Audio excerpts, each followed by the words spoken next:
আমাকে ক্লিয়ারলি শোনা যাচ্ছে, রাইট? ইয়েস স্যার, শোনা যাচ্ছে। ওকে, থ্যাংক ইউ।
আচ্ছা, আমরা গতদিন অ্যাসারশন নিয়ে ডিসকাশন শুরু করেছিলাম। সাম পয়েন্ট উই স্ট্রাক ইনভেন্টরির এই উদাহরণটা দিয়ে গত ক্লাস শেষ করেছিলাম। আমরা এখান থেকে শুরু করব। যার আগে একটু রিক্যাপ করে নিই, আর যদি আমরা ভুলে যেয়ে থাকি যে আমাদের ডিসকাশনের টপিকটা কি ছিল। Just minute, I come.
Sorry.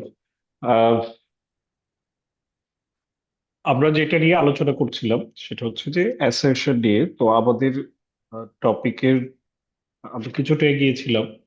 Inventory কিভাবে অ্যাসারশন, ইনভেন্টরি ভ্যালুয়েশন থেকে শুরু করে তার এক্সিস্টেন্স এবং অন্যান্য লেভেলে কিভাবে কাজ করে, সেটা নিয়ে আমাদের ডিসকাশনটা শেষ হয়েছিল। জাস্ট একটু আমরা রিক্যাপ করে নিই, যদি কোনো কারণে মিস করে থাকি বা ভুলে গিয়ে থাকি। আমরা জানি যে অ্যাসারশন জিনিসটা অ্যাকচুয়ালি ম্যানেজমেন্ট লেভেলের এনগেজমেন্ট। সো ফাইন্যান্সিয়াল স্টেটমেন্ট যখন প্রিপারেশন হয়, সেই প্রিপারেশনের বেসিক একটা রিকোয়ারমেন্টের ভিতরে অ্যাসারশন হচ্ছে। অ্যাসারশন দিয়েই মেইনলি ফাইন্যান্সিয়াল স্টেটমেন্টটা প্রিপারেশন করে ম্যানেজমেন্ট। সেখানে দুইটা লেভেলকে আমরা সেগ্রিগেট করে চিন্তা করেছিলাম। একটা হচ্ছে ট্রানজেকশন লেভেল বা PNL level, profit and loss statement level, সহজে বোঝার জন্য। আর আরেকটা ছিল হচ্ছে ব্যালেন্স শিট লেভেল বা অ্যাকাউন্ট ব্যালেন্স লেভেল। তো আমরা এটা ডিটেলস আলোচনা করেছি, তো এটা আর দিতে না যাই।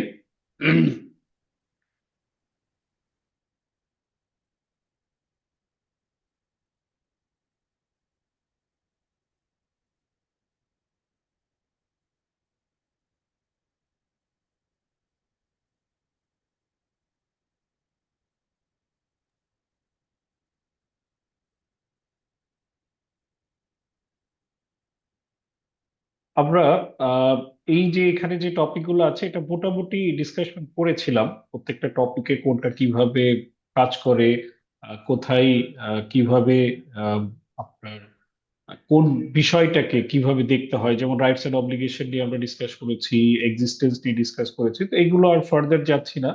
আমরা এবার যাচ্ছি যে হচ্ছে এই অ্যাসারশনের পার্সপেক্টিভে অডিটরের রিস্ক যেটা আছে, সেটাও হয়তো আমরা গত যে আপনাদের টপিক ছিল অডিট অ্যাসুরেন্সে, সেখানে কিছুটা আপনার আলোচনা করা হয়েছে। আমরা একটু ব্রড আঙ্গিকে এটা দেখবো। আমরা গতদিনও এটা নিয়ে একটু ডিসকাশন করেছিলাম যে অডিটরের রিস্ক কয় রকম হতে পারে সেটা আমরা জানি। তারপরে একটু রিক্যাপ করে যায়, একটা ছিল ইনহারেন্ট রিস্ক, একটা হচ্ছে কন্ট্রোল রিস্ক, আর একটাকে ডিটেকশন রিস্ক বলে। ইনহারেন্ট রিস্কটাকে আমরা যদি একটু বাই ডেফিনিশন বুঝতে চাই যে what is inherent risk. Inherent risk এই পার্সপেক্টিভে যদি আমরা বিচার করি যে ফাইন্যান্সিয়াল স্টেটমেন্ট মিসস্টেটমেন্ট হয়ে যেতে পারে, খুব সহজে যদি বুঝি, আপনার পক্ষে ওই মিসস্টেটমেন্টটা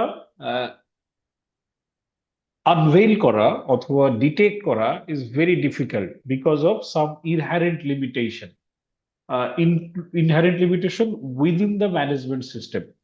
যেমন প্রত্যেকটা অর্গানাইজেশনের যে স্ট্রাকচারই হোক না কেন, সেটাকে আমরা কোম্পানি বলি অর ইটস লাইক সেটাকে একটা নন প্রফিটই বলি না কেন, সেই স্ট্রাকচারে ডেফিনেটলি একটা, আমরা কোম্পানির ক্ষেত্রে যেমন বোর্ড অফ ডিরেক্টর বুঝি, একটা নট প্রফিটের ক্ষেত্রে সেটা স্ট্রাকচারটা হয় গভর্নিং বডি ফর্মে, অর্থাৎ যারা টপ অ্যাট দ্য টপে বসে থাকে। আমরা দোজ চার্জ উইথ গভর্নেন্স এর ডেফিনেশনটা পড়েছি। তো ওই লেভেলে যারা বসে থাকেন বা যারা ওই লেভেলটাকে হোল্ড করেন, they have some level of power to exert, এবং সেই পাওয়ারটা এক্সার্ট করে they can override many things. এবং এই যে সিচুয়েশনটা, এই সিচুয়েশনটাকে কন্ট্রোল করা কিন্তু নট পসিবল ফর এনিওয়ান। কোনো কন্ট্রোল সিস্টেম এটাকে কন্ট্রোল করতে পারে না, আর অডিটরি পার্সপেক্টিভ তো অবশ্যই বিয়ন্ড দ্যাট কোশ্চেনেবল আর কি, যে সেই কন্ট্রোল কিভাবে করবে। সো এরকম কিছু বিষয় আছে within the structure of the management, যেটা অটোমেটিক্যালি একটা রিস্কি ফ্যাক্টর। এবং এখানে যদি কোনো, ধরেন ইন্টারনাল কোনো ডিবাকল হয়, সো সেই ডিবাকলটাকে রোধ করা sometimes becomes very difficult. So এই সিচুয়েশনটাকে আমরা বলছি অডিট পার্সপেক্টিভে ইটস ইনহারেন্ট রিস্ক। এবার এখানে দুইটা উদাহরণ দেয়া আছে। এবার একটা বলা হচ্ছে যে কোনো একটা কমপ্লেক্স অ্যাকাউন্টিং ট্রিটমেন্ট যদি থাকে, তাহলে এটা অলওয়েজ ইনহারেন্ট রিস্কের পার্সপেক্টিভে পড়ে যায়, যেখানে জাজমেন্ট, অ্যাজাম্পশন, এই জিনিসগুলোকে আপনার এক্সারসাইজ করে you have to take any accounting treatment or accounting decision নিতে হয়, কোথাও ফাইন্যান্সিয়াল ডিসিশন নিতে হয়, সেই ডিসিশনগুলোর ভিতরে কোনো না কোনো জায়গায় আন্ডারস্ট্যান্ডেবিলিটি যদি গ্যাপ থাকে বা আন্ডারস্ট্যান্ডেবিলিটি যদি লেস হয় হোয়াট ইজ রিকোয়ার্ড, তাহলে সেখানে কোনো না কোনো ভুল হয়ে যেতেও পারে। আপনি হয়তো সারফেস লেভেলে দেখতেছেন যে সঠিকভাবে একটা জিনিস হয়ে গিয়েছে, but in deeper sense that might not be right one. Inherent risk এমনও হতে পারে, যেমন আমরা গতদিন ডিসকাস করতেছিলাম ইনভেন্টরি পার্সপেক্টিভে, যে ইনভেন্টরির ভ্যালুয়েশনের পার্সপেক্টিভ, যে কোনো ভ্যালুয়েশন যদি, আমরা ভ্যালুয়েশনের বিষয়টা জানি, গতদিনও ডিসকাশন হয়েছে যে ইয়ার ইনভেন্টরি ভ্যালুয়েশন হয় cost or NRV whichever is lower as per IS 2 অনুযায়ী। সো সেখানে অবসুলেট হয়ে যাওয়ার পসিবিলিটি আছে, যে সাবসিকুয়েন্টলি যদি ভ্যালু ডাউন হয়ে যায়। আহ, আমরা ইভেন্টস আফটার রিপোর্টিং পিরিয়ডের কথাটা শুনেছিলাম, বাট এখনো আমরা ক্লিয়ারলি দেখি নাই, সেটা আমরা পরবর্তীতে দেখবো। সো ইভেন্টস আফটার রিপোর্টিং পিরিয়ডের মধ্যে যদি আমার এই ভ্যালুয়েশনের কোনো ইম্প্যাক্ট থাকে, that might be impacted to or should be impacted to, might not be not, that should be impacted to my valuation at the year end যে প্রোডাক্টটা আমার কাছে ছিল। সো এই ভ্যালুয়েশনের পার্সপেক্টিভে যদি কোনো, ধরেন ম্যানেজমেন্ট জানে যে আপনি ঠিকই ইয়ার এন্ডের পরবর্তীতেও ভেরিফাই করবেন যে ভ্যালুয়েশন কমেছে কিনা, তো তারা এমন একটা সময়ে গিয়ে ভ্যালুটা ডিক্লেয়ার করলো যে যখন আপনার আম, ধরেন কথার কথা, আপনি অডিট রিপোর্ট সাইন করতেছেন 5th of February। তো সে জানে আপনি 5th of February পর্যন্ত ভ্যালু চেক করবেন। তো সে তার অফারটা দেওয়া শুরু করলো 6th of February থেকে। তো আপনার তো 5th of February পরে আর ভ্যালু দেখার কোনো অপশন থাকছে না, কারণ আপনার অডিট প্রসেস শেষে আপনি অডিট ফাইন্যান্সিয়াল স্টেটমেন্ট সাইন করে দিয়ে যাচ্ছেন। তাহলে এরপরে তো আর আপনার কোনো অব্লিগেশন থাকবে কি থাকবে না সেটা পরের কথা, but you don't have any scope to verify the things. So management এটা জানে এবং সেই অনুযায়ী তার ভ্যালুয়েশন মানে ডিসকাউন্টিং অফার সেট করলো, তার ভ্যালু কম দেখালো অথবা ডেলিভারি পরে দেখালো। সো এই যে সিচুয়েশন গুলো দ্যাট ইউ ক্যানট কন্ট্রোল, এটা কন্ট্রোল করা পসিবল না। এবং বিয়ন্ড দ্যাট সামটাইমস কন্ট্রোল স্ট্রাকচারও ফেল করে এখানে, because those are sitting at the top, they can override the control situation. তো এই কারণে এইগুলোকে বলা হচ্ছে যে ইনহারেন্ট রিস্ক, এবং ইনহারেন্ট রিস্ক সম্পূর্ণ ইলিমিনেট করা পসিবল না, মাইন্ড ইট।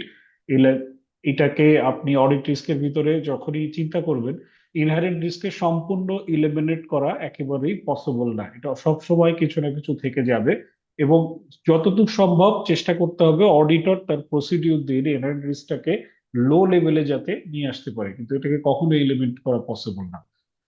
কন্ট্রোল রিস্ক হচ্ছে অর্গানাইজেশনের যে কন্ট্রোল স্ট্রাকচার আছে, আমরা ইন্টারনাল কন্ট্রোলের ডেফিনেশনও জানি, ইন্টারনাল কন্ট্রোল স্ট্রাকচার সম্পর্কেও কিছুটা হলেও আমাদের আইডিয়া আছে।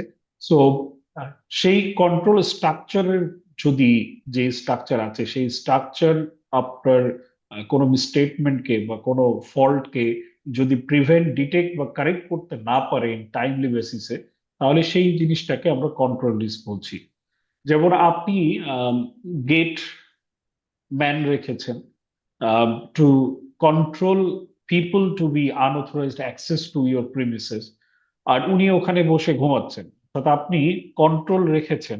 কন্ট্রোল হচ্ছে you set up gate in the front of your door বলেন, or in the front of your factory. আপনি প্রিমিসেসে এন্ট্রিটাকে রেস্ট্রিক্ট করার জন্য ওখানে খাতা রেখেছেন যে লিখতে হবে, ওখানে একজন সিকিউরিটি গার্ড রেখেছেন, সিকিউরিটি রুম রেখেছেন, there is a passing through প্রসিডিউরও রেখেছেন, সবই রেখেছেন, so you have very good control.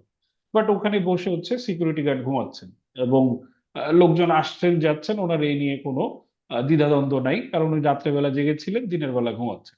So এই যদি কন্ট্রোল স্ট্রাকচার হয়, you have a good control, and then that control is not working. So এই সিচুয়েশনকে বলা হচ্ছে কন্ট্রোল রিস্ক, যে আপনি ইন্টারনাল কন্ট্রোল আপনার আছে, স্ট্রাকচার আছে, সেই ইন্টারনাল কন্ট্রোল স্ট্রাকচার আপনার হচ্ছে মিসস্টেটমেন্ট বা ফল্ট, বা ইভেন দো আপনি এখানে ফ্রডকেও বলতে পারেন, সেটাকে ডিটেক্ট করতে পারে না, প্রিভেন্টও করতে পারে না, কারেক্টও করতে পারে না।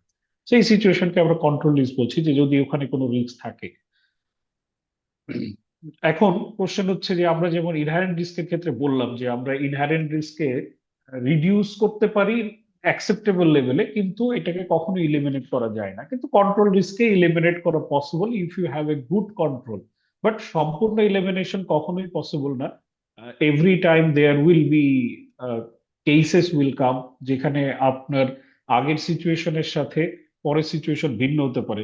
ধরেন আমরা যদি যদিও আপনারা অনেকে হয়তো এটাকে করতে পারবেন না, কিন্তু নাইনটিজ এর সময়ে অনেকের বাসার গেটও থাকতো না, এবং গেট থাকলেও সেই গেটে হয়তো এত বেশি সিকিউরিটি থাকতো না, হয়তো সিম্পলি একটা কাঠের কিছু দিয়ে জাস্ট গেটে করে রাখতো ব্যারিয়ারকে, এবং মানুষ ওইটাকে মনে করতো হি সেফ। এখন কিন্তু আমাদের সিচুয়েশন এমন হয়ে গেছে যে আমরা লোহার গেটও বানাচ্ছি, গেটের সামনে একজনকে বসিয়েও রাখছি, তারপরে আবার সিসি ক্যামেরা রাখতেছি। So things are changes. তো কন্ট্রোল হচ্ছে ওরকম যে আপনি আগে একরকম সিচুয়েশনে ছিলেন, but when time passes things will be changes and you have to take new measurement. So that is part of the control, যে সময় যত যাবে আপনার কন্ট্রোল স্ট্রাকচারকে ইউ হ্যাভ টু রিঅ্যাসেস, এবং রিঅ্যাসেস করে যদি আপনার কারেক্টিভ মেজার নিতে হয়, that corrective measure you have to take. So সেইটার মাধ্যমে আপনি কন্ট্রোল স্ট্রাকচারে যদি কোনো রিস্ক থাকে, ফাংশনাল ইফেক্টিভনেস যদি কোনো কারণে ব্যাহত হয়, so you can reduce the risk, এটা পসিবল। আর থার্ড জিনিস হচ্ছে audit detection risk. Detection risk হচ্ছে অডিট যে প্রসিডিওর নিবে, সেই প্রসিডিওর যদি ইফেক্টিভ না হয়, তাহলে আপনি সঠিকভাবে কোনো কিছুকে আইডেন্টিফাই করতে পারবেন। অর্থাৎ আগের দুটো ছিল কিন্তু পার্ট অফ দ্য ম্যানেজমেন্ট প্রসেসের রিস্ক, একটা ইনহারেন্ট আর একটা হচ্ছে কন্ট্রোল। আর ডিটেকশনটা কিন্তু অডিটরের নিজের রিস্ক। অর্থাৎ অডিটর তার যে প্রসিডিউর গুলো ফলো করে, সেই প্রসিডিউরের ভিতরে যদি ল্যাপসেস থাকে, সেই প্রসিডিউর যদি সঠিক না হয় ইন টার্মস অফ যে সিচুয়েশনে যে প্রসিডিউর নেওয়ার কথা, আপনি সেটা যদি সাফিসিয়েন্ট না হয়, তাহলে আপনার আনডিটেক্টেড থেকে যাবে স্টেটমেন্ট গুলো, ফ্রড গুলো বা অন্য জিনিসগুলো। সো সেইটাকে বলা হচ্ছে ডিটেকশন রিস্ক। এই সবগুলোকে যখন আমরা একত্রিত করি, তখন তাকে বলা হয় অডিট রিস্ক। অর্থাৎ audit risk is a combination of inherent risk, control risk and detection risk. তো আমরা যদি কারো মনে কোনো কোশ্চেন থাকে এই তিনটা নিয়ে, কেউ কোশ্চেন করতে পারেন। anything you want to ask or any things you need to clear?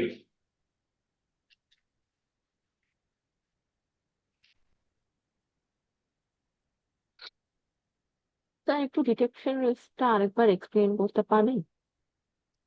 G G.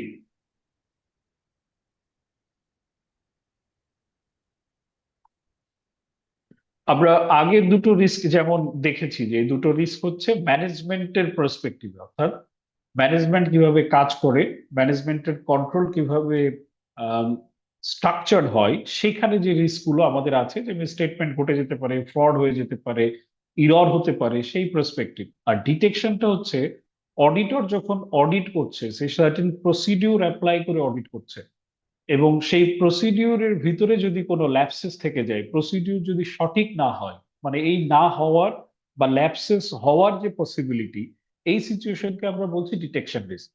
Control risk যেমন ছিল যে ইন্টারনাল কন্ট্রোল আছে অর্গানাইজেশনে, সেটা ফেইল হতে পারে বা সঠিকভাবে কাজ না করতে পারে।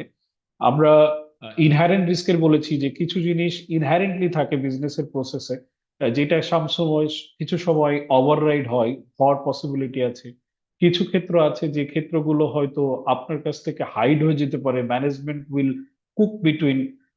এখানে একটা থিওরি, দুইটা থিওরি আছে, একটা হচ্ছে ম্যানেজমেন্ট ওভাররাইড কন্ট্রোল বলে, আর আরেকটাকে বলা হয় হচ্ছে যে পিপুল, একজন মানে উইদিন দ্য অর্গানাইজেশন, যা তারা কম্বাইন্ডলি যদি কোনো ফ্রড করে, অর্থাৎ দে অ্যামালগেমেটেড দেমসেলফ এবং দে ডু সামথিং রং, তো সেটাকেও ইয়ে করা পসিবল হয় না, সেটা হচ্ছে ইনহারেন্ট রিস্ক। ডিটেকশন হচ্ছে যে আপনি এই জিনিসগুলোকে ডিটেক্ট করবেন, সেটা কন্ট্রোলে কোনো ল্যাপসেস আছে কিনা, আপনার যে প্রসিডিউর, আমরা যে এটা প্রসিডিউরের দুইটা প্রসিডিউর আমরা আগে জেনেছি, একটা টেস্ট অফ কন্ট্রোল আর একটা হচ্ছে সাবস্টেন্টিভ টেস্ট। তো আপনি কিভাবে টেস্ট অফ কন্ট্রোল করবেন, কিভাবে সাবস্টেন্টিভ প্রসিডিউর করবেন, তো এই যে প্রসিডিউর গুলো করবেন, আপনার তো একটা প্রসেস থাকবে, আপনার একটা প্রসিডিউর আছে, তো সেই প্রসিডিউর গুলো আপনি সঠিকভাবে অ্যাপ্লাই করছেন কিনা। যেমন আমরা যদি বলি, আমরা যেরকম উদাহরণস্বরূপ বলছিলাম যে মাল্টিন্যাশনাল কোম্পানিগুলোর অডিট ইয়ার এন্ড হওয়ার পরে, যেমন আজকে আমরা যখন বসে আছি, অনেক মাল্টিন্যাশনালের অডিট শেষ হয়ে গিয়েছে, তাদের ইয়ার এন্ড এর অডিট, অর্থাৎ 31 ডিসেম্বরের অডিট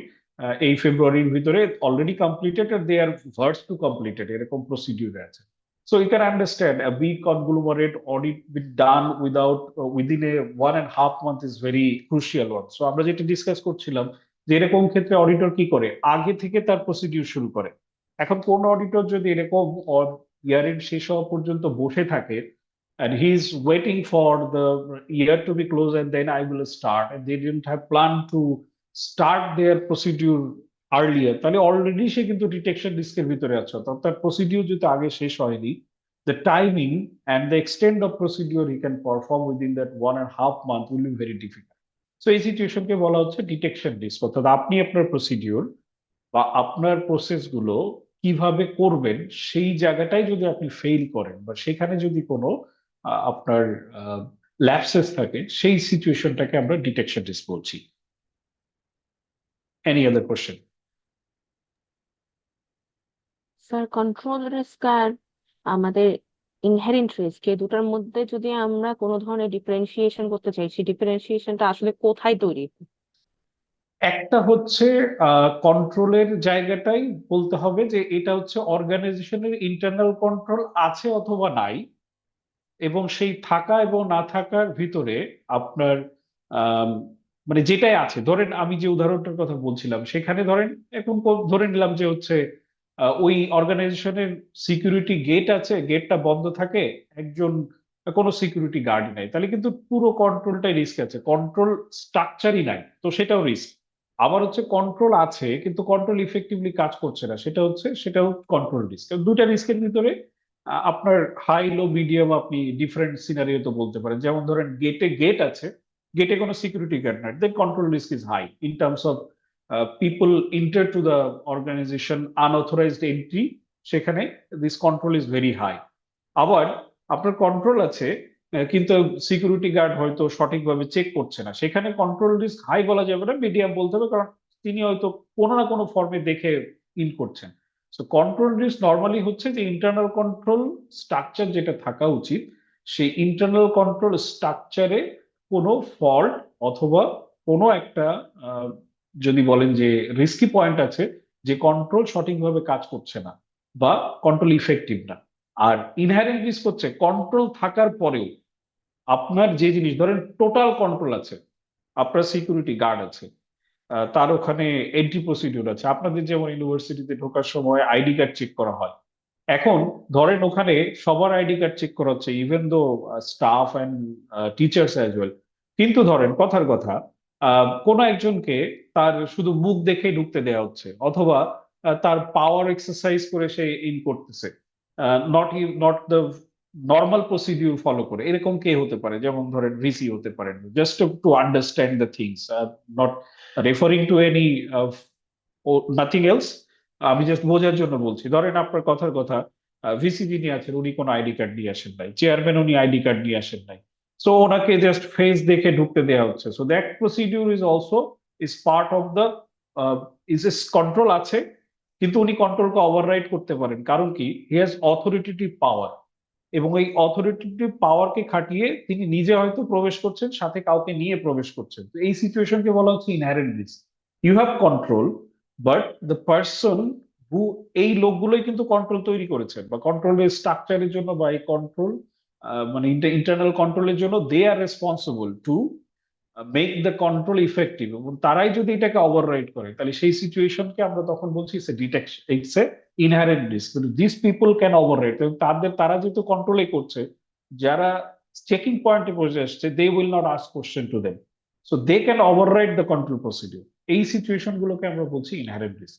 সো একটা হচ্ছে বেসিক লেভেলে যদি আমরা বুঝি, কন্ট্রোল রিস্ক হচ্ছে ইন্টারনাল কন্ট্রোল আছে, সেটা হয়তো কোনো কারণে ইফেক্টিভলি ফাংশন করছে না।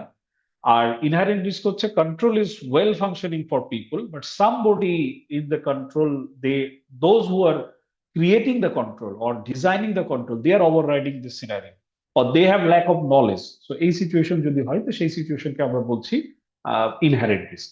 অর্থাৎ স্ট্রাকচারে ইটসেলফ একটা রিস্ক আছে, যেটাকে আপনি ইলিমিনেট করতে পারছেন। বুঝতে পেরেছি? Yes sir, thank you sir. Okay, আচ্ছা, আমরা যেখানে ছিলাম এখন, কোশ্চেন হচ্ছে এই যে রিস্ক মডেল, যেখানে আমরা বলছি যে অডিট রিস্ককে আমরা তিনটা ভাগে ভাগ করছি, এবং তিনটার কম্বিনেশন নিয়েই হচ্ছে আমার টোটাল রিস্ক মডেল। এবং অডিটরকে তিনটা রিস্ককেই মাথায় রেখে দেন তার অডিট প্রসিডিউরকে ডিটেল ডিফাইন করতে হয়, বা প্রপার প্রসেসকে ফলো করতে হয়। এখন এই প্রসেসে কিছু ইন্টারনাল যদি বলি লিঙ্ক আছে। সো এখানে ওইভাবে বলা আছে, এগুলো হচ্ছে নন কোয়ান্টিফাইড অডিট রিস্ক, যে কোনটা সিনারিওতে কোনটা হবে। আহ, সেখানে যদি এমন হয়, অডিট রিস্ক কিছু ক্ষেত্রে কোয়ান্টিফাই করা যায়, কিছু ক্ষেত্রে নন কোয়ান্টিফাইড ফ্যাক্টরকে মাথায় রাখতে হয়। যেমন আপনার যদি দুইটা রিস্কই হাই হয় in terms of consideration of detection risk and control risk, এটাকে আপনি ডিসিশন নিয়েছেন যে এই দুটোই হচ্ছে আপনার হাই, অর্থাৎ ইনহারেন্ট রিস্কও হাই, কন্ট্রোল রিস্কও হাই, আপনি অ্যাসেসমেন্ট করে দেখেছেন। আপনি দেখলেন যে people are sitting in the chair, অর্থাৎ যারা দোজ চার্জ উইথ গভর্নেন্স আছে, they are very powerful, politically powerful, they are even though face wise and they are power wise, they can exert their power. So এই সিচুয়েশনকে যদি চিন্তা করেন, তাহলে যে কোনো অর্গানাইজেশনের কন্ট্রোল রিস্ক হচ্ছে হাই হবে, সরি ইনহারেন্ট রিস্ক হাই হবে। কন্ট্রোল প্রসিডিউর আপনি চেক করে দেখলেন অনেক পয়েন্টে ল্যাপসেস আছে এবং that's not functioning very well, তাহলে কন্ট্রোল রিস্কও হাই।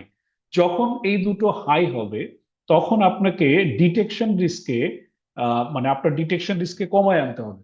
অর্থাৎ আপনার ডিটেকশন রিস্ক এমন ভাবে, অর্থাৎ আপনার ডিটেকশন প্রসিডিউর এমন ভাবে করতে হবে যাতে ডিটেকশন রিস্ক লোয়ার লেভেলে থাকে, অর্থাৎ লোয়ার করতে হবে আপনাকে। সো এই জন্য বলা হয় যে ইনহ্যারেন্ট রিস্ক, কন্ট্রোল রিস্ক এবং এটার সাথে ডিটেকশন রিস্কের যে সম্পর্ক, সেই সম্পর্কটা হচ্ছে ইনভার্স।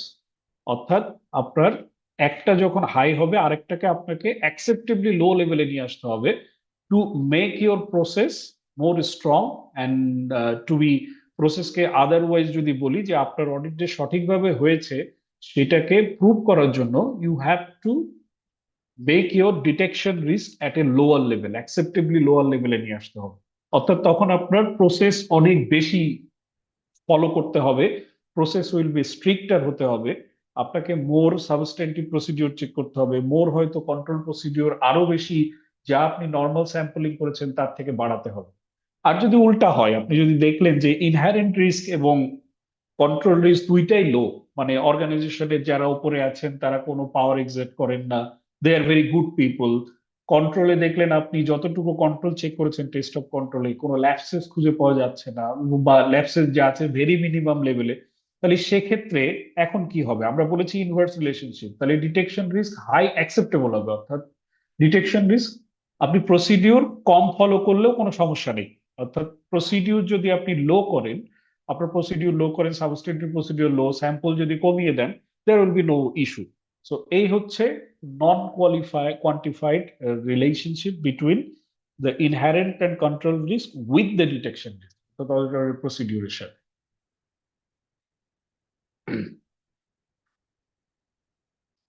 একটা টার্মিনোলজি আছে যেটা অডিট প্রসিডিউরে, এই প্রসিডিউরে সব থেকে বেশি কাজে লাগে, অর্থাৎ আপনি যখন এই যে প্রসিডিউর গুলো ফলো করবেন, রিস্ক আইডেন্টিফাই করবেন, সেই জায়গাটাই কিছু জিনিস আহ, মাথায় রাখতে হয়। তার ভিতরে একটা হচ্ছে প্রফেশনাল স্কেপটিসিজম। যে স্কেপটিসিজমের মেইন অর্থ হচ্ছে যে you should have a questioning mind in every aspect, and you should think about যে আপনি যে সিনারিও বা কন্ডিশনটাকে ভেরিফাই করছেন অর অ্যাসেস করছেন অ্যাজ এ অডিট এভিডেন্স, সেইখানে কোনো ইন্ডিকেশন আছে কিনা যে ফ্রড ইরর হয়ে যাওয়া।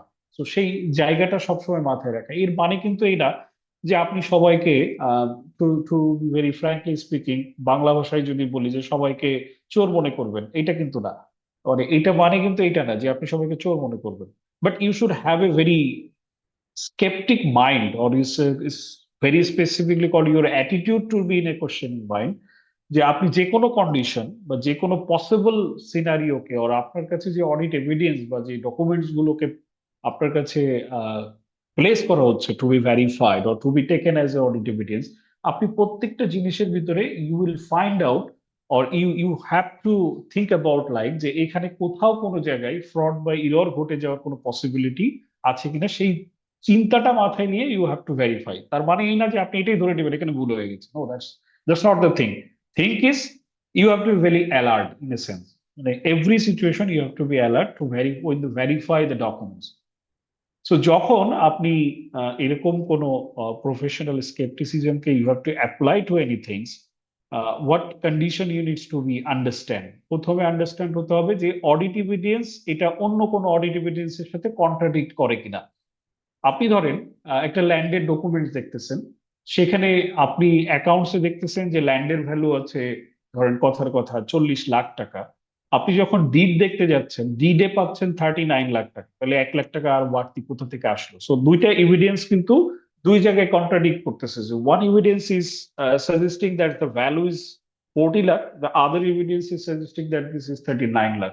So this gap you should be, তার মানে এই না যে আপনি যখন এরকম গ্যাপ পাইলেন আপনি কনক্লুড করে দিলেন যে 1 লাখ টাকার এখানে কোনো মিসস্টেটমেন্ট বা ফ্রড হয়েছিল।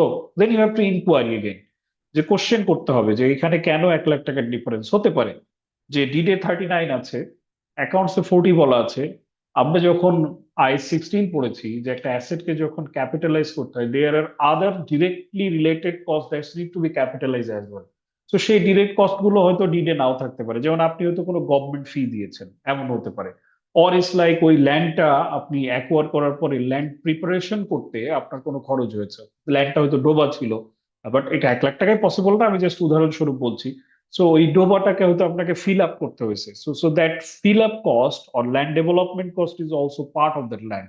সো এই কোশ্চেনিং মাইন্ড বলতে কিন্তু আমি এটাই বুঝিয়েছি যে আপনি কোন একটা সিচুয়েশনকে যখন আপনার কাছে প্রিভেইল করবে, যে situation suggest something difference between the evidence or within the evidence, then you have to question that what happened, is there any answer. যদি কোনো অ্যান্সার না পাওয়া যায়, then you can take it as a statement or you can say something for this. এখন আপনি question, আপনার মনে question আসতে পারে যে ল্যান্ড অ্যাকোয়ার করছে, এই ল্যান্ড অ্যাকোয়ার করতে গিয়ে হয়তো মেবি কোনো আন্ডারহ্যান্ড মানি দেয়া লাগছে, তো সেইটাকে আমি কি করব? আন্ডারহ্যান্ড মানি কখনোই আপনার ক্যাপিটালাইজ হওয়ার পসিবিলিটি নাই, কারণ এটা কোনো লিগ্যাল এক্সপেন্স না। আপনার অলরেডি I-16 পড়েছেন, আই এম শিওর। তো সেখানে দেখেছেন যে যেগুলো ডিরেক্টলি অ্যাট্রিবিউটেবল কস্ট আছে, সেই ডিরেক্টলি অ্যাট্রিবিউটেবল কস্টগুলোর ভিতরে কোন কোন প্যারামিটার আছে যেগুলোকে আহ, আপনি ক্যাপিটালাইজ করতে পারবেন, ওগুলো করতে পারবেন না। সো এর বাইরে যেটা হবে সেই জিনিসটাকে আপনাকে এক্সপেন্সে নিয়ে যেতে হবে। সেটা এনি টাইপ অফ এক্সপেন্স হতে পারে। তো হতে পারে যে তার কোনো ল্যান্ড ডেভেলপমেন্ট লাগে নাই, এখানে যে 1 লাখ টাকা বাড়তি দেওয়া হয়েছে এটা হয়তো কোনোভাবে ল্যান্ড অথরিটিকে বা কোনো অথরিটিকে আন্ডার হ্যান্ড দেওয়া লেগেছে এটাকে ট্রান্সফার করার জন্য। তো যদি সেটা দেওয়া লাগে, that is not be capitalized, that will be directly to go to the expense.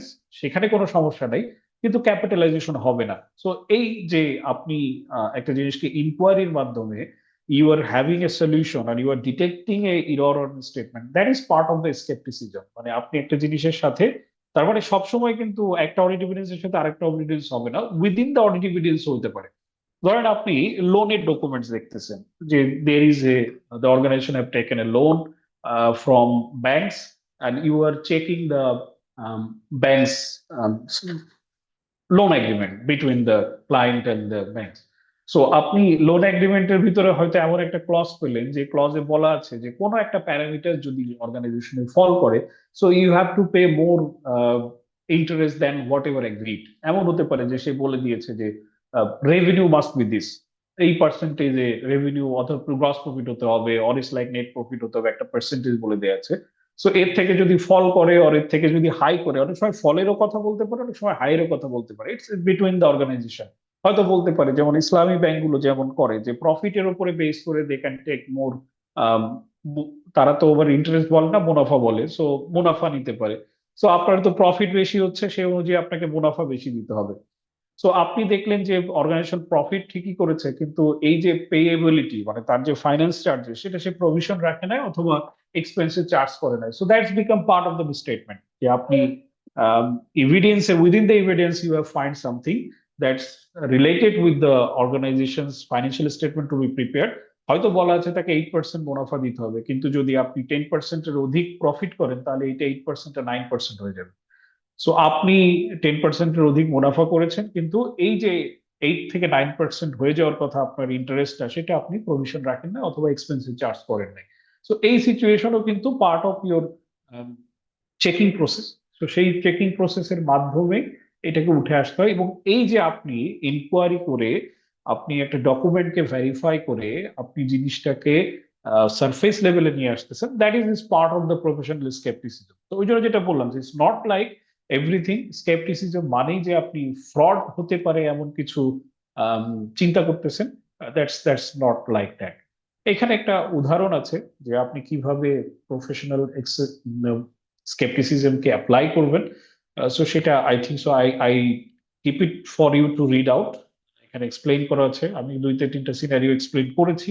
এখানে আরেকটা জাস্ট আপনাদের রিড আউটের জন্য এক্সপ্লেইন করা আছে, you just read out anything. যদি এখান থেকে কোনো জিনিস বুঝতে অসুবিধা হয়, will discuss in later part of next class.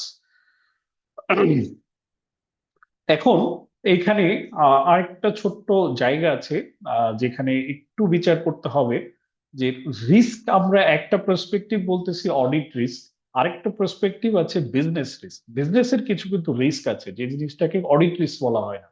Audit risk is auditors perspective of risk, আর বিজনেস রিস্ক হচ্ছে ওভারঅল বিজনেসের পার্সপেক্টিভে ওই বিজনেসের জন্য কি রিস্ক আছে। যেমন আমরা এখানে একটু সেগ্রিগেট করার চেষ্টা করব, যেমন বিজনেসের পার্সপেক্টিভে কি কি রিস্ক হতে পারে। একটা হচ্ছে ফাইন্যান্সিয়াল রিস্ক হতে পারে, আমরা কমপ্লায়েন্স রিস্ক বলতে পারি বিজনেসের পার্সপেক্টিভে।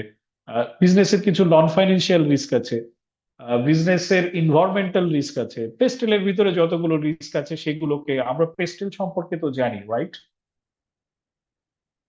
আই থিঙ্ক পেস্টেল অ্যানালিসিস সম্পর্কে ইয়েস জানি। Sir. Yes. Yes sir. So pastel analysis বা এরকম যে অ্যানালাইসিস গুলো আছে, যে অ্যানালাইসিস গুলো থেকে বিজনেসের রিস্ক গুলোকে আইডেন্টিফাই করা হয়।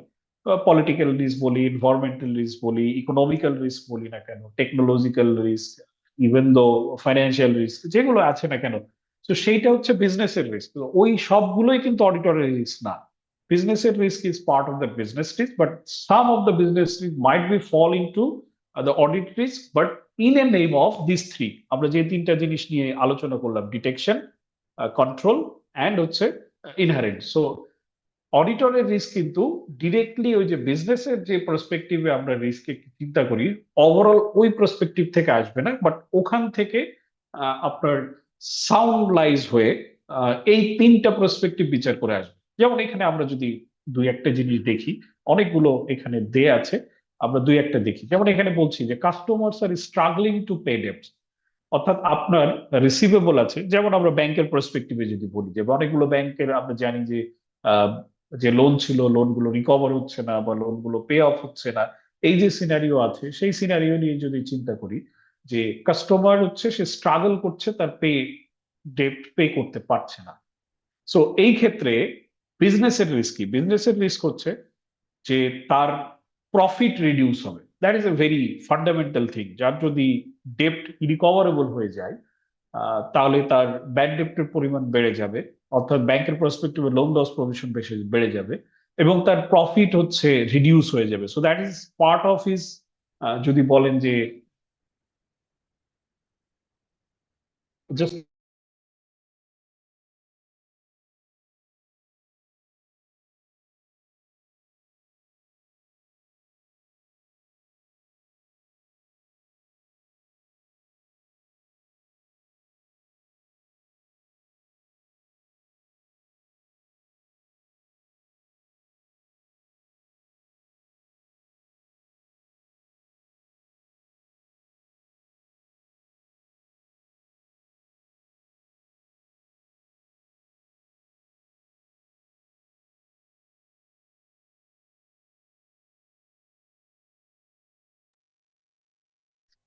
ওকে, যেটা বলছিলাম যে নন পেয়েবিলিটি, যদি কাস্টমার পেমেন্ট করতে না পারে, তাহলে বিজনেসের রিস্ক হচ্ছে তার ফাইন্যান্সিয়াল লস হয়ে যাবে। That is part of his financial risk actually. But other regulatory রিস্কও আছে, মানে ব্যাংকের ক্ষেত্রে যেমন এখানে রেগুলেটরি কিছু ইম্প্যাক্ট আছে। বাট আমরা যদি অডিটরের পার্সপেক্টিভে বলতে পারি যে এখানে কি রিস্ক করতে পারে, সে চিন্তা করবে যে কাস্টমার যদি পে না করে, তার চিন্তা থাকবে যে ফাইন্যান্সিয়াল স্টেটমেন্টে কোথায় কোথায় ইম্প্যাক্ট হচ্ছে। সো আমাদের ওই অ্যাসারশনের জায়গাগুলোতে আবার ব্যাক যেতে হবে। তো প্রথমত কথা হচ্ছে, এই যে কাস্টমারের কাছে আমার রিসিভেবল আছে, তো আমি যদি সঠিকভাবে ইরিকভারেবল ডেট বা লোন লস প্রভিশনকে আইডেন্টিফাই না করি, তাহলে আমার রিসিভেবল ওভার স্টেটেড থাকে। সো এইটা হচ্ছে অডিটের রিস্ক। তো অডিটরের রিস্ক কিন্তু যে অর্গানাইজেশনের প্রফিট ল হয়ে যাচ্ছে, দ্যাটস পার্সপেক্টিভ ইজ বিজনেসের পার্সপেক্টিভ, যে তার প্রফিট লস হচ্ছে।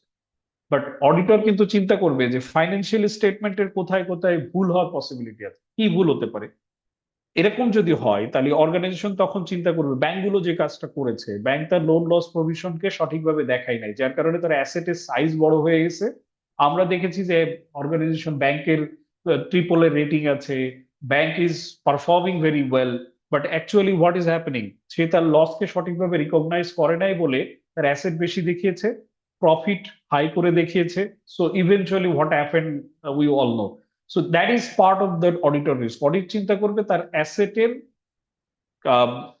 কোয়ালিটি, যেমন রিসিভেবলকে বলছি আমরা ওভার স্টেটেড হয়ে যেতে পারে, আপনি এক্সপেন্সকে আন্ডার স্টেটেড করছেন। সো এই সিচুয়েশনকে সে চিন্তা করবে, তার বটম লাইন ইম্প্যাক্ট কি হলো, that is not is primary. যদি বলি যে কনসিডারেশন না, তার কনসিডারেশন হচ্ছে ফাংশনাল লেভেলে কি হচ্ছে, দ্যাটস ওয়ান থিং।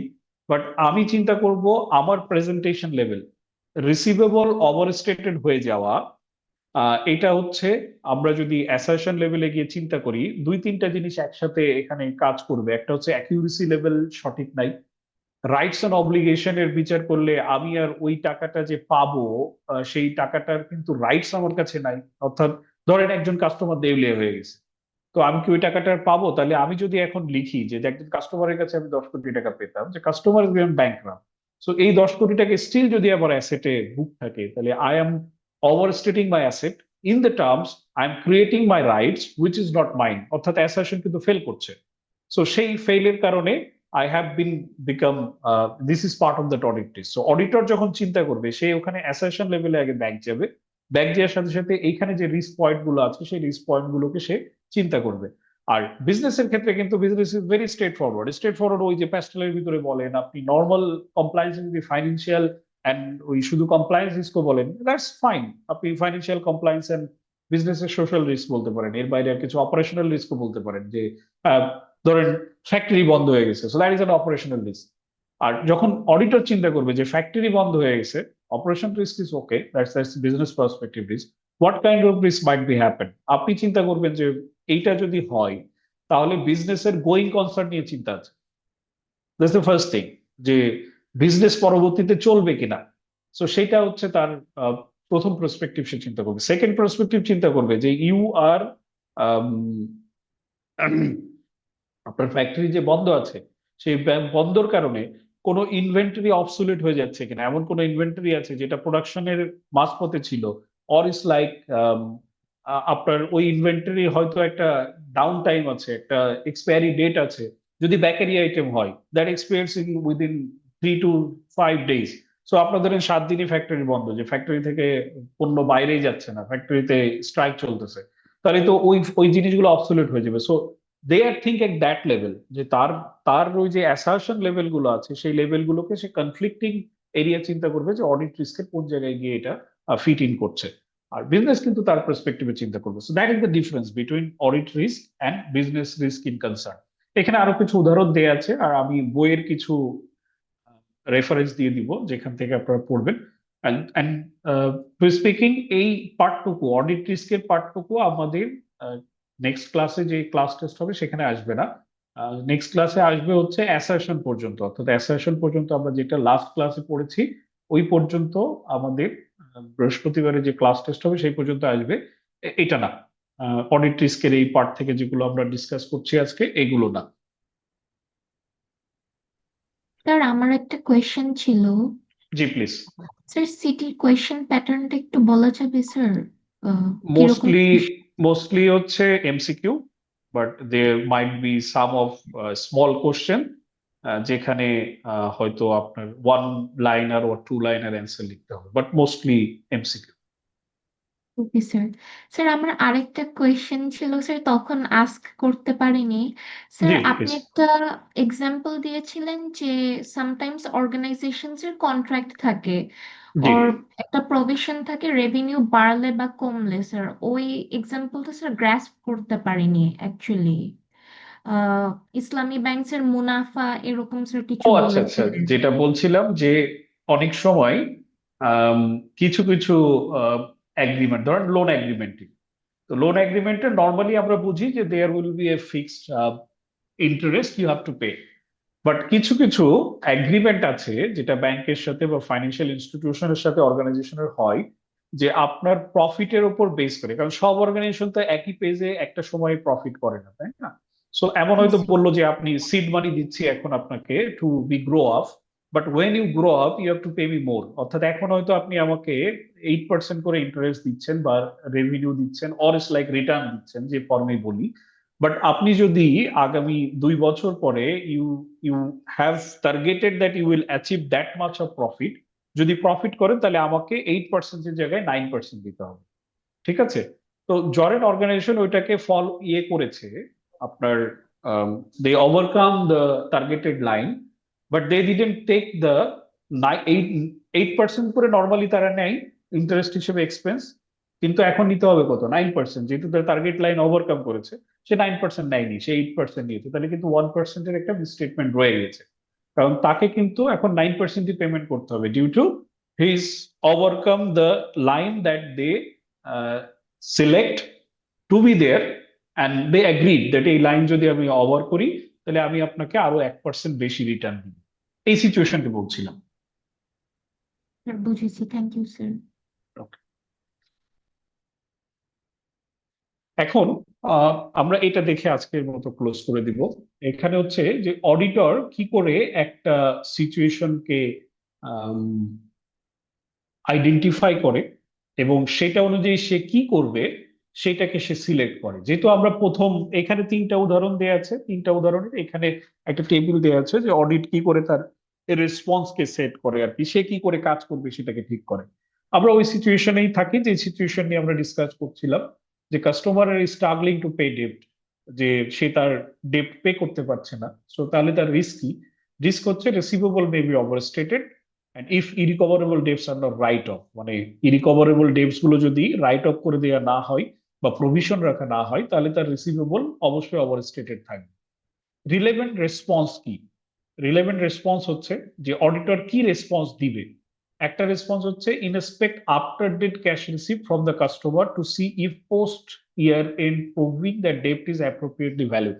অর্থাৎ আপনি দেখলেন কোনো কাস্টমারের কাছে 100 টাকা পাওনা আছে, আপনি ইয়ার এন্ডের পরে গিয়ে দেখবেন যে সেই 100 টাকা কি কালেকশন হয়েছে কিনা। সাধারণত একটা অর্গানাইজেশন যখন কোনো রিসিভেবল কাউকে দেয়, ব্যাংকের ক্ষেত্রে একটু ভিন্ন, ব্যাংক তো ইনস্টলমেন্টে পেমেন্ট দেয়, বাট অন্যান্য অর্গানাইজেশনের ক্ষেত্রে সেও অনেক সময় সেট করে যে ইনস্টলমেন্টে পেমেন্ট দিতে পারে, এবং সেই ইনস্টলমেন্ট আগে থেকে সেট হয়, হোয়াট এভার ইট ইজ। আর এর বাইরে সাধারণত 90 ডেজ এর বেশি কোনো রিসিভেবলের ইয়ে থাকে না। নর্মাল সিনারিওতে 30 to 60 ডেজ থাকে। যে 30 to 60 ডেজ এর ভিতরে আপনার এই বাকিতে যেটা আমি বিক্রি করছি সেটাকে পে অফ করে দিতে হবে। সো আপনি তো নর্মাল অডিট প্রসিডিউর বলেছি যে ইয়ার এন্ড এর পরে 2 থেকে 3 মাস থাকে। তো ওই 2-3 মাসের ভিতরে সি করা যে যে রিসিভেবলটা বা যে ডেপ্টরটা আমরা দেখতেছি যে ইয়ার এন্ডে পড়ে আছে, সেটা কি পরবর্তীতে পে অফ হয়েছে কিনা, অর ইটস লাইক যে তার ইনস্টলমেন্টে কিছু হলেও পেমেন্ট হয়েছে কিনা। তাহলে সেই পেমেন্টটা দেখলেও তো একটা কনফার্মেশন পাওয়া যায় যে না, ঠিক আছে, তাহলে রিসিভেবল ইজ ওকে, যে পরবর্তীতে সে পেমেন্ট পাচ্ছে। এছাড়া আরেকটা জিনিস দেখতে হয়, রিসিভেবলের একটা এইজিং শিডিউল হয়, অর্থাৎ একটা রিসিভেবল কতদিন ধরে পড়ে আছে। আম, কোনোটা 30 দিন তো থাকতে পারে, নর্মালি 30, 90, 180, 360 এরকম ভাবে নর্মাল প্রসিডিউরে অনেকে 30, 60, 90, 120 এভাবে ভাগ করে। এরকম ভাবে ভাগ করে দেখে যে তার কোন রিসিভেবলটা বা কত টাকার রিকভারি এখনো হয় নাই, এবং সেটা কতদিন ধরে পড়ে আছে। এটার একটা মিনিং আছে, এটার উপর বেস করে প্রভিশন রাখতে হয়। অর্থাৎ আপনি যে ব্যাড ডেট বলি না কেন বা রাইট অফ বলি, যে সিনারিও বলি না কেন, এই সিনারিওকে আপনার জাজমেন্টে ফেলে দেন আপনি যে ব্যাড ডেট রেখেছে সেটা কি সঠিক আছে কিনা, অডিটর সেই অ্যাজাম্পশনটাকে ক্লিয়ার করে। সো সেই জিনিসটাকে দেখা।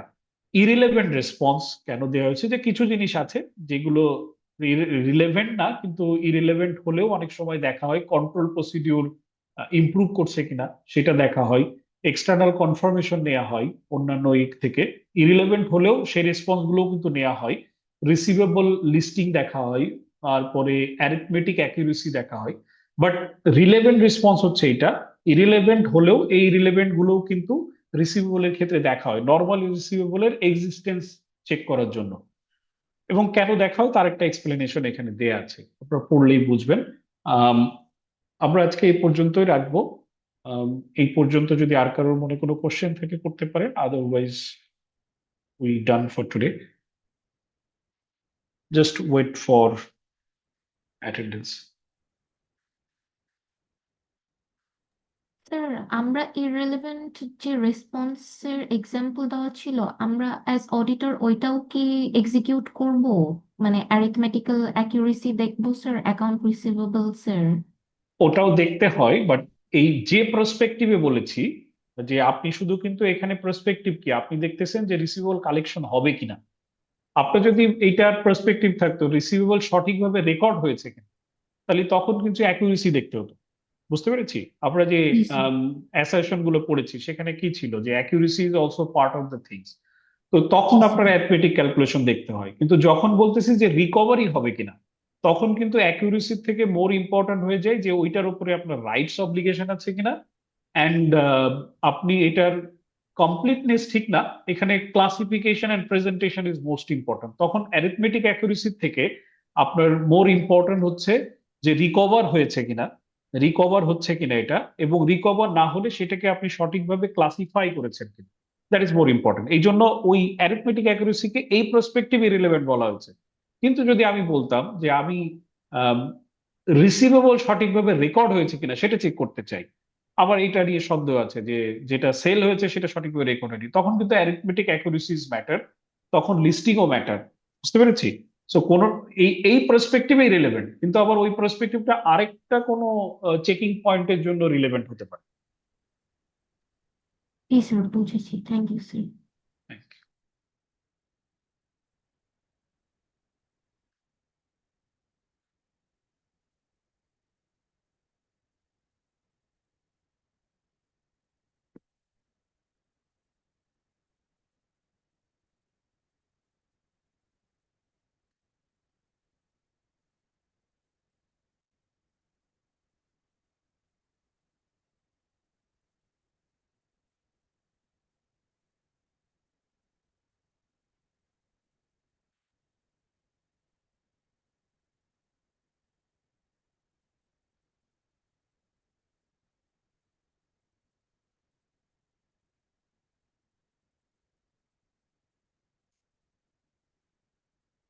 Section A, ID 2137, Present, sir. 21-127, Present, sir. 2235, Present, sir. 2245, Yes, sir. 2261, Present, sir. 2277, Present, sir. 2293, 22101, Present, sir. 22131, 22153, Present, sir. 22169, Yes, sir. 22171, Present, sir. 01 sir or supplementary G exam আছে। ঠিক আছে thank you 05 07 Present, sir. 11 Yes, sir. 19 Yes, sir. 21 23 Present, sir. 25 Present, sir. 27 Present, sir. 31 Present, sir. 33 Present, sir. 35 Present, sir. 41 Present, sir. 45 Present, sir. 51 sir ওরও supplementary exam আছে। 53 Yes, sir. 59 Present, sir. 61 present sir.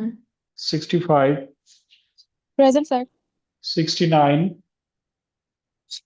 Yes, sir. 75 Yes, sir. 77 Present, sir. 79 Yes, sir. 89 91 93 95 Present, sir. 97 Present, sir. 101 Present, sir. 109 Sir, 109 present. 111 Yes, sir. 113 Present, sir. 115 Present, sir. 119 Present, sir. 125 Present, sir. 127 Present, sir. 129 Present, sir. 131 Present, sir. 133 Present, sir. 137 Present, sir. 143 145 Present, sir.